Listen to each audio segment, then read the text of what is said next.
The split step and the ready position are very closely related, and mechanically speaking, the split step is just a small hop you take. Behind me, I'm in the ready position, and to split step, I take a small hop. I'm not getting a ton of air, I'm only getting about an inch off the ground, and then I land, my weight transfers down. That's critically important. When you split step, the weight comes down, and I've got it on both feet, and if we zoom in a little bit, we can see a little bit more clearly what that's going to look like. I split about an inch of air, and then I land, and the weight centers down on both feet. And the split step is going to allow you to be more explosive than you otherwise would be able to. You're going to move more quickly, more explosively towards the tennis ball if you split and have the weight come down than if you were just standing in the ready position. Because what the split step does is it acts as a natural spring. When you split and your weight comes down, each leg is now coiled up and you can push off it more explosively than you otherwise would be able to. Let's talk about when you split and the timing of your split. Now, you want to split step every single time your opponent is about to make contact with the tennis ball. Since you don't know where he's going to hit it, you need to be able to move explosively in any direction around the court, and again, the split step lets you do that. Now, when do you time your split? Well, you want to be at your most explosive. So you want your weight down and your legs coiled like springs at the instant you realize where the tennis ball is going. And you're going to figure out where your opponent has hit the ball after the ball is off his string. So when it's traveling back at you, that's when you're going to realize, okay, it's coming to my forehand, it's coming to my backhand, it's going to be short, it's going to pull me back. And practically speaking, what that means is when your opponent starts to swing forward to hit the ball, that's when you split. So you want to be in the air at the instant your opponent makes contact. Behind me, we've got Andre and I split screened, and we're rallying in these shots. So let's take a look at how we move, and specifically when we split when each of us is about to hit the ball. So Andre on my left here is about to make contact, and as he swings forward, you can see now I'm starting to split step.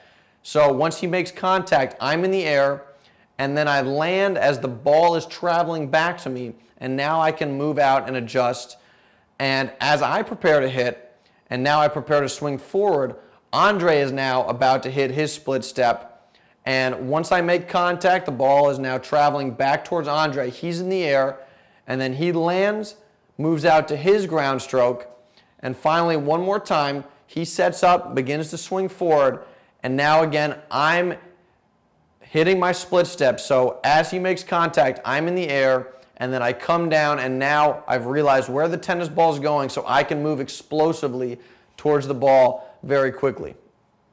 Let's look at the split steps of a couple pros.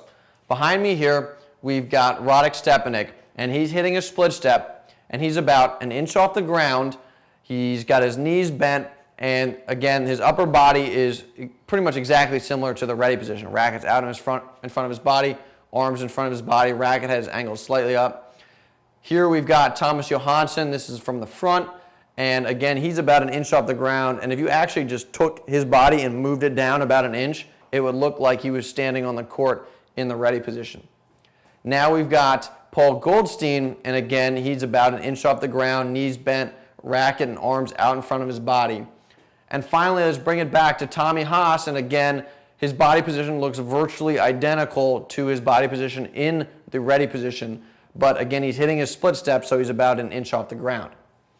Now let's go to a shot of two players. We've got Gael Monfils and we've got Marat Safin. And we'll take a look at the timing of the split step. In this particular shot, we're going to zoom in on Monfils, and right here he's making contact. This is on a serve. He hits the ball about 135 miles an hour, so he's at contact. And if we move over to Safin now, he is coming off the ground, so he's hitting his split step and rising up off the ground as Monfils makes contact with the tennis ball. In this next clip here, Monfils has now hit the ball, and the ball is off his strings, traveling over towards Safin, again, probably at over 130 miles an hour.